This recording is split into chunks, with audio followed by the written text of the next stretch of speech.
Welcome to 360 Live. As per usual, we do it over the weekends. You guys know it's a live session on my YouTube channel. But this week I am in Mumbai. It's IPL time and I thought there's no better time to actually go and meet up with you guys in a live session. So I'm on my way to Suzette. It's a coffee shop just around the corner from my hotel and I absolutely cannot wait to meet you all. So let's go. Excited. I will also be recording some stuff with 360 POVs. We have about 10 minutes, so a lot of people wonder why I do this channel on a bit of a personal touch. So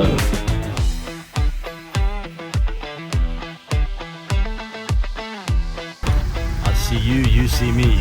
Colaba social. Suzette.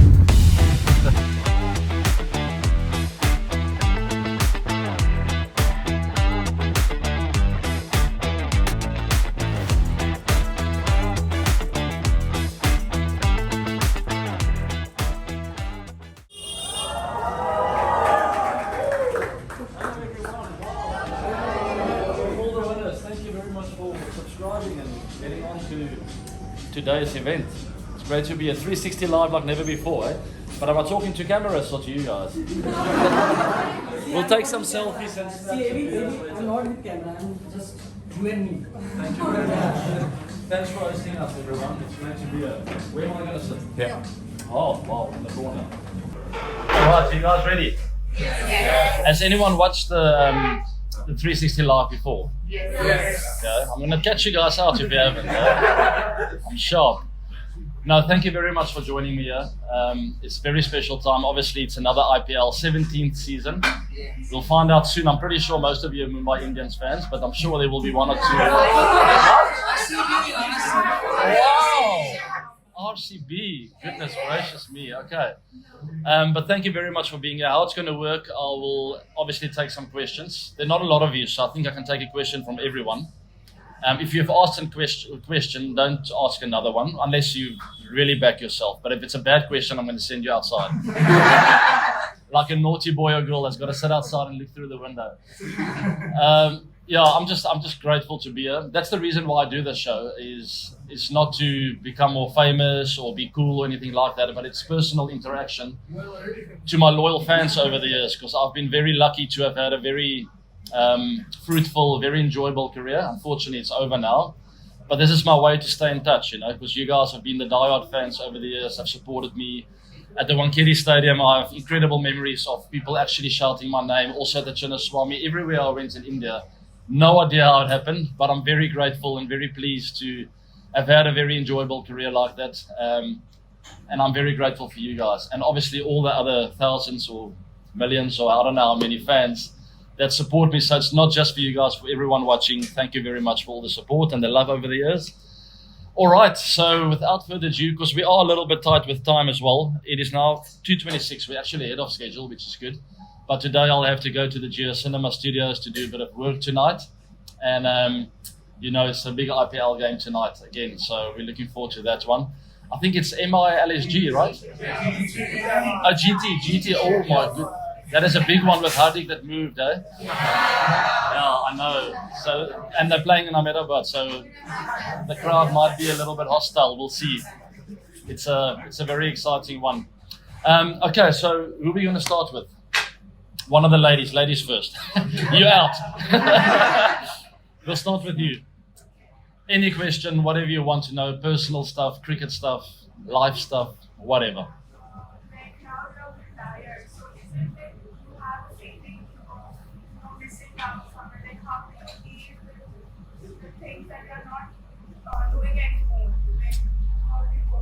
Yeah, that's a good question. It's not easy. Like any change in life, it comes with challenges. It's not always comfortable, and they say that change is never comfortable, but if your heart tells you it's the right time to do something different, then you got to follow your heart.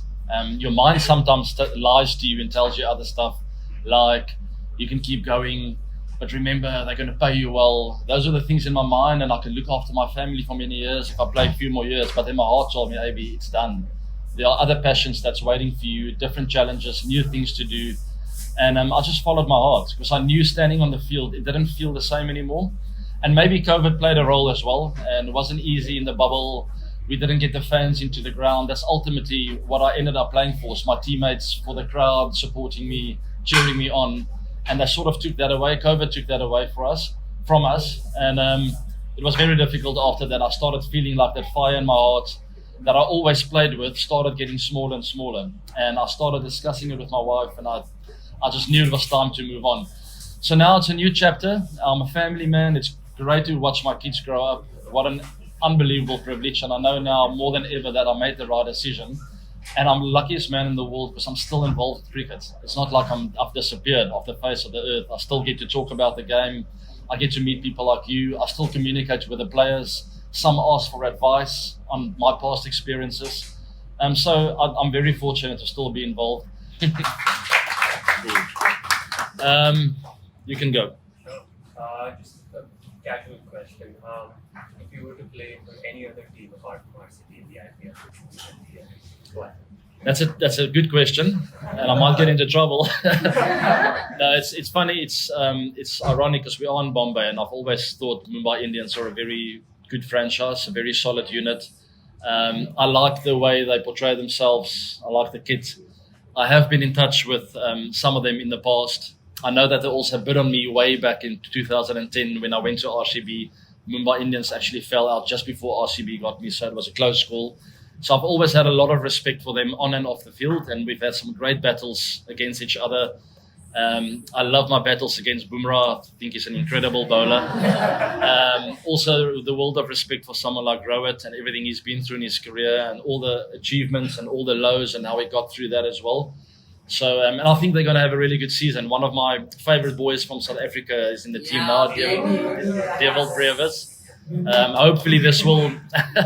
He showed everyone that he can play, and now I think this season is time for him to sort of try and be a bit more consistent. And we have been in touch just before the IPL, so I'm expecting a really good IPL from him where he'll learn a lot and sort of shape that character that will make him a legend in the IPL over the next 10 to 15 years. Thank you. Yes, you. Good afternoon, Randy. Afternoon. You have been a phenomenal leader for South Africa. There is something about leadership that I want to ask you about. It's like you have been into pressure situations day in and day out during your playing days. How did you bail out from a situation when your chips were down, and from that situation you have taken your team to a victorious position? What was your thought process during that? Yeah, it's a good question, because when I look back at my leadership career, it wasn't always sunshine and roses. There were lots of downs, lots of things I should have and could have done differently. So that's the first thought that comes to mind. There's no such thing as a perfect leader. A perfect leader is created by what people perceive of that person. I can tell you now, MSD is not perfect, even though it looks like it from the outside. He's also human. Barack Obama is not perfect. You can go through all the leaders of the world. They will sit at night and look at themselves in the mirror, and they'll go like, I don't know if I'm doing the right thing. Was that the right decision? Was it not? So they're all human after all. So throughout my career, the pressure moments, what helped was to sort of just slow things down, take a deep breath or two, and then be decisive of whatever you decide. Trust your instinct, and be yourself. Be true to yourself. So there will always be a lot of people in your ears, like it was like on the field. The minute there was pressure, Dale would run to me, Hashim would be in my ear, Faf would be there like, do this, do that, and it would be 3 different opinions, plus my own in my mind. And then ultimately you would walk away and you have 5 seconds to make a decision. Like, do we bowl Morne Morkel now? Do we bowl Imran? Should I have another slip in? Should I not?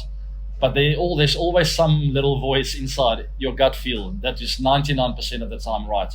And if it is wrong, at least I can sit in my hotel room that night and go like, you know what? I backed myself. Without being stubborn. So it's a fine line. You take all the information in, but your gut feel ultimately will sort of push you across the line. And that's the thing I learned the most as a captain, is just to trust yourself, Slow things down and then trust your instinct. Take all the information in. So don't be an arrogant leader. Be a humble leader. Listen to everyone. Make eye contact. Yes, yes. Cool. Thank you, guys. Walk away. What does my gut tell me? Go for it. Be decisive. Commit 100%. And that ultimately will be the right decision. If it's not, you go back, you learn from the mistake, and you get better as a captain. You sort of develop the character, That's where we learn. It's through mistakes. If you don't make mistakes, you're never going to become better. Yes, let's go to you. You right there with the purple, beautiful earrings. Not you. You want to ask on behalf of her? Cool. You've seen your camaraderie with Virat and his game on and off the field.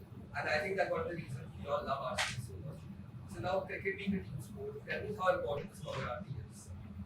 It is absolutely crucial. I love the guy. I saw a different side of him. I didn't really like him on the cricket pitch when I met him first because he's very competitive. He's a fierce guy on the field. He wants to win, and that's it.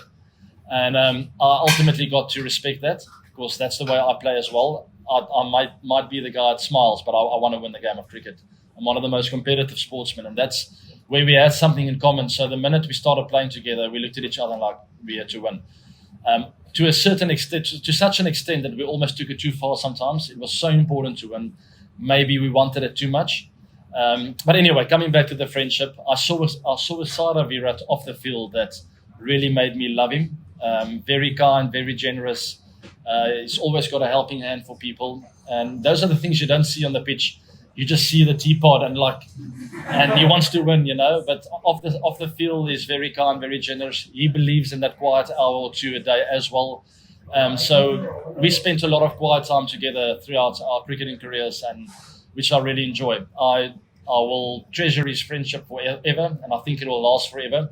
We had a little bit of a wobble now, but I think he's forgiven me. I don't know. We'll see when I meet up with him again. And I do have to say, I think this year is like destiny for RCB to go all the way. With the women's team that's won it, with Virat still there, the women's team was just absolutely incredible. And I think they broke the shackles for the guys. You know, the men can just go now. Okay, it can be done. Relax. Let's just go and play. And I think with Virat there, I think we will win it while he's still there. So. If it's not this year, it will be next year. But it's be very, very close. Yes. We didn't start well this year, but it's okay. It was in Chennai. It's not easy. We'll see CSK in the final somewhere else. All right, another lady. Yes, you. Is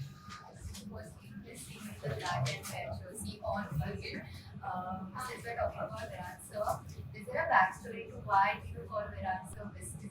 Yeah. Yes. So it's just a South African thing, I would say.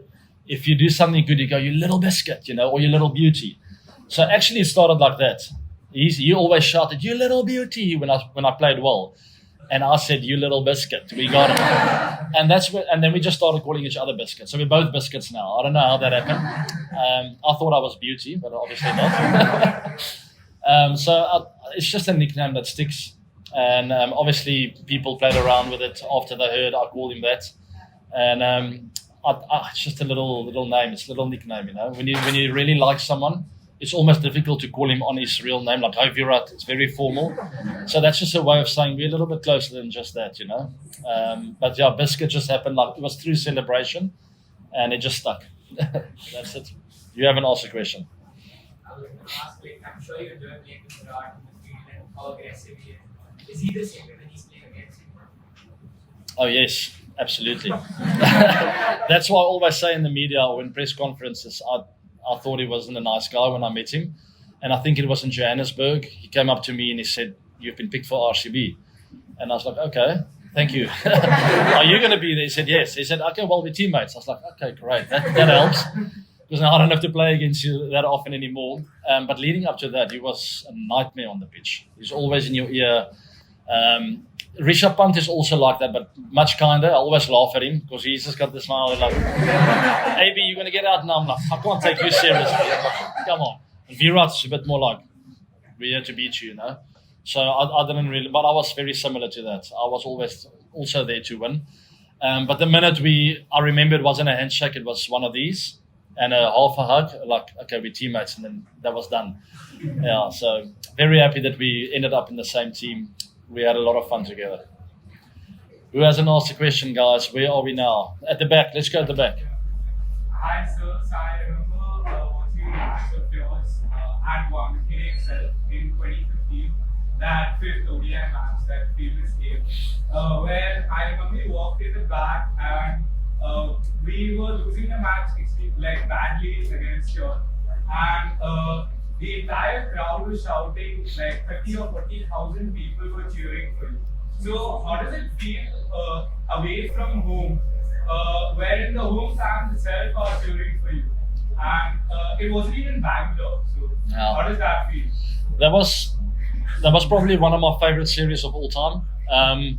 We just lost the World Cup, so I was very broken. I can't explain to you. And I immediately saw this trip.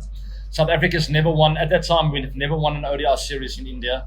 And I sort of labeled this trip as like, you know what, that's like my mini World Cup in a way. Just go and prove to everyone that we actually should have won that World Cup.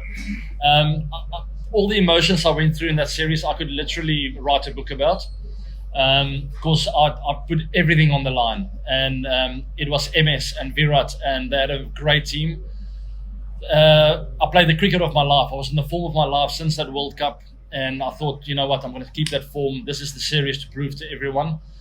I was seeing the ball like a soccer ball. We really took it to India.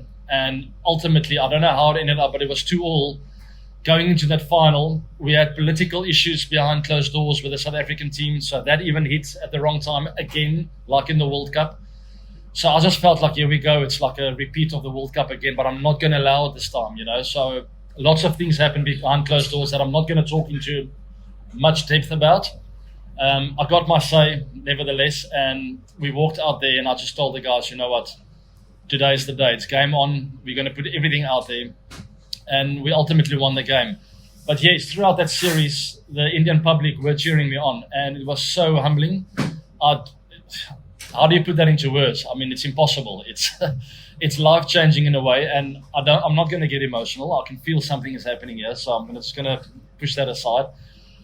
But yeah, that's what it's all about, you know. Looking back at my career, that's what I'm going to remember. Not scoring hundreds, not winning World Cups or IPL trophies. It's literally that interaction, you know. People accepting me as one of their own, and not only here, but fans around the world. I could feel when I played at Lords as well for Middlesex, I got cheered as one of their own, and that's really special and tells maybe a story about the way I played the game in a way, and that's what I'm proudest of. Is I always stayed true to the brand that I played, the person that I am. I was always very honest in presses, to my downfall more often than not. But that's just who I am as a person. So that's what I'm proud of looking back. And I will forever be grateful to the fans around the world, but particularly India, for accepting me. And I know that Rohit and a few guys were maybe upset when RCB played here. But I've got to thank them for allowing that to happen, not sort of getting into my space with that. Normally the opposition would be sour about it and get into your space, start chirping you, but they stood back and they accepted it, you know. Virat, Sachin were there at the back end of that India-South African game, telling me how special that is, you know, to have someone from another country being accepted here, playing so well. And I mean, those are the things you remember. That's what it comes down to, and that's what I'll look back at one day thinking like, you know what, I had a lot of fun out there. So, just 1 second. I just want to see if someone hasn't asked a question yet. My debut? I still couldn't hear. One code? yeah. Okay. I have a nice quote for you. I have two actually. My favorite quote of all time is Ralph Emerson. And he speaks about leaving the world in a better place. He talks about success. So you can go Google it, Ralph Emerson success quote. It'll come up. But the quote starts with, to laugh often and much. So by smiling, you will be happy. So do stuff that makes you smile. That's what I spoke about earlier. And he ends off by saying, leave the world in a better place, whether it is by a green garden patch or someone breathing easier because you have lived. That is success. But go read the whole quote. That is not the exact quote. It's a beautiful quote. If you want to be inspired, there's a quote about dreams that I read in high school. It's one of my favorite quotes of all time as well. It says, every person dreams, but not equally. Those who dream by night, they wake up to find that it's not true, that it's vanity. But the dreamers of the day are dangerous because they dream the dreams with open eyes and they make them come true. So that is almost like, don't be a guy that looks at the clouds and just like a dreamy character. Actually go after your dreams. Keep your eyes open when you're dreaming. Know what you love doing. It comes back to that as well. Find your passion and go for it. If you fail, it's okay. Stand up, try again, go again. So both these quotes talk to each other, and both are my favorites. Cool. T.E. Lawrence wrote the Dreamer's quote, and Ralph Emerson the one about success. Ooh, those are two for you. I doubled your expectation. Yes. I'm a biggest fan. Sorry. I love you so much. Thank you. I started watching cricket just for you. Thank you so much. I have one question or a request. Can you play once more, just a farewell match for your fans? One more match. Yeah, just a farewell match. Today. I'll quickly call Virat and ask him if I can. Everyone will come to watch you. Okay, I'll make a deal. I'll make you a deal. Everyone that's here today, that's still in Bombay by maybe later this year, maybe next year, we'll make a date and I'll talk to you guys on the show. So once again, go subscribe if you want to stay in touch. Don't forget, we will play a game here somewhere in the streets or at a park, and we'll set it up and we'll get batch together. We'll all play together. Is that fine? And we'll maybe get someone like a Brett Lee to bowl to me, and we'll have a lot of fun because he's easy, I'm just kidding. No, we'll make a plan. We'll set something up, get a bit of a crowd there, and we'll have a lot of fun. That's a great idea. Yes. Cool. It can't happen now or tomorrow. Give me a little bit of time to... Ladies first, sorry. You said you play tennis. I'm hoping you watch tennis still. I watch every single tennis match. Yeah. So do you have a favorite or somebody you really admire, or somebody who make a particular point to go and watch the matches or something? Yeah, the problem with me is I'm a terrible sports fan. I always follow the best. And because So who is it in your opinion? so that's the problem. I'm going to name 3, maybe even more. Way back, Boris Becker, the way he played the big moments, I loved him. More recently, top of my list is Djokovic now. He's the best of all time, in my opinion. Just before him, Nadal. Just before him, Federer. So there's the 3 biggest players, and I love all 3 of them. But each of them brought something to the game that I related to. I love Djokovic because he's just this ultimate maneuverer of a sports event. Whether he's got the worst game of his life, he will find a way to get out of it. If he's got the best game of his life, he will demolish the opponent. And I just, coming back from 2 sets in the French Open final against Tsitsipas, stuff like that. I just look at him and go like, how can I not love this guy? And then he walks off the court and he does a speech that talks about his opponent and how amazing his opponent is, and he wishes him well. And he talks about his family and about life and the crowd. He never talks about himself and how good I am. I just love that about him. And not a lot of people like him because he's quite a fighter. He's a bit like Virat on the court. He will do anything to win, but I respect that. And he's humble the minute he leaves the court. Nadal before him, same thing, never say die attitude, always runs. He will put his body and everything on the line to win a match of tennis. Federer, one of my all-time favorites. I thought he played a little bit too long, and that's why I'm happy I'm also not there anymore, because he started dropping his shoulders a bit when things didn't go his way. So didn't really enjoy that, but he was born in South Africa, so there's a bit of common ground with us, and I think he's very humble. I love that about him. I just wish he kept fighting towards the back end of his career, because I found it difficult to watch at the back end. But throughout his career, everything he's achieved, unbelievable. One of the greatest sportsmen of all time. But that's just where Djokovic maybe tips him, because he's also at the back end, but he's such a fighter. Yeah. Very last one, because I really have to go. You. Which match would you like to play against? Again. Like over Same again. results, just for enjoyment. Same result. No, then I'm not going to do it again. Because it was going to be New Zealand, South Africa, semi-finals of the World Cup. Man. That's 6. Yeah, it was tough. And the difficult thing is Dale and I, we spoke before that ball, and we both, I told him, you're the best in the world. Why? Not because you bowl Yorkers and slow balls and funny stuff.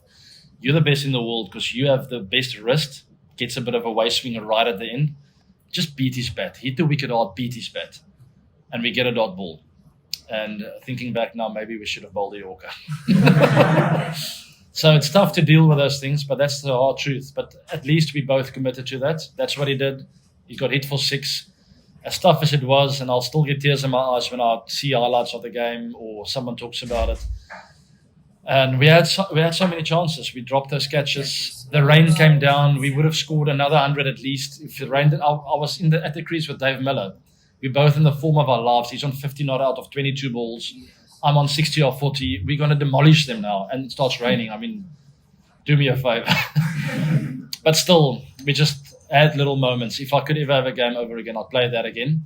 It's okay if we lose again, but that's the weird thing. It was still enjoyable.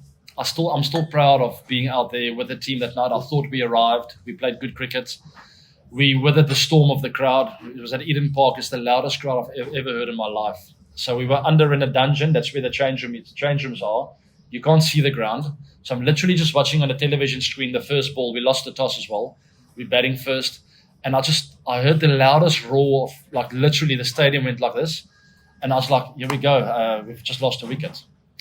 You guys you can go get ready. You're batting now. And it was just literally a dot ball. So I think it was bowl to Hashim. He left the ball alone. The keeper caught it, and the crowd was that loud. So I realized we're in for a battle here today. So weathering that storm that day and ultimately really dominating the bowling attack, coming back and demolishing them at the end. Rain came down, unfortunately, but we still should have won that game. But I'm looking back and I think I'm proud of the team and the way we played that game. Under pressure, we didn't choke. We were there and we played a good game of cricket. That's that. Thank you very much.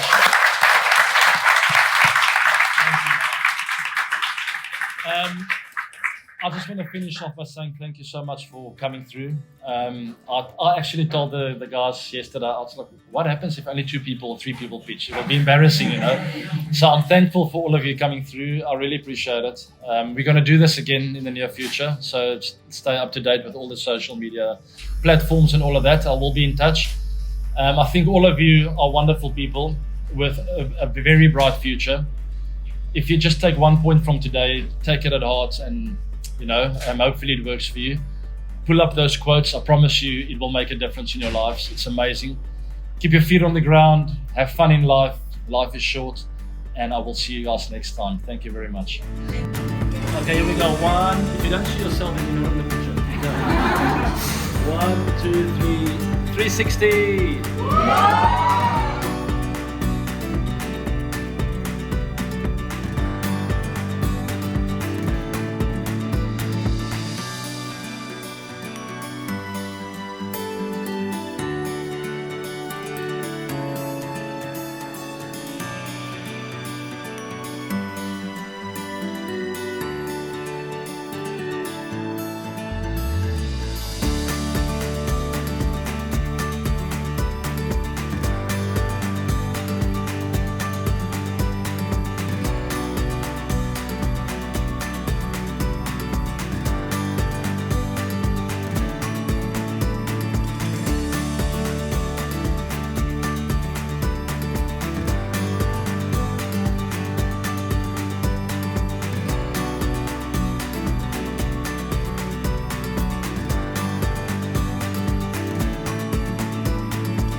So that was the end of the 360 Live right here in Mumbai at Suzette, one of the most amazing coffee shops.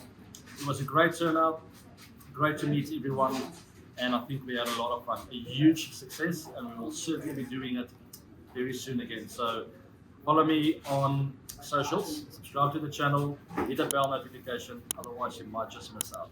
Until next time.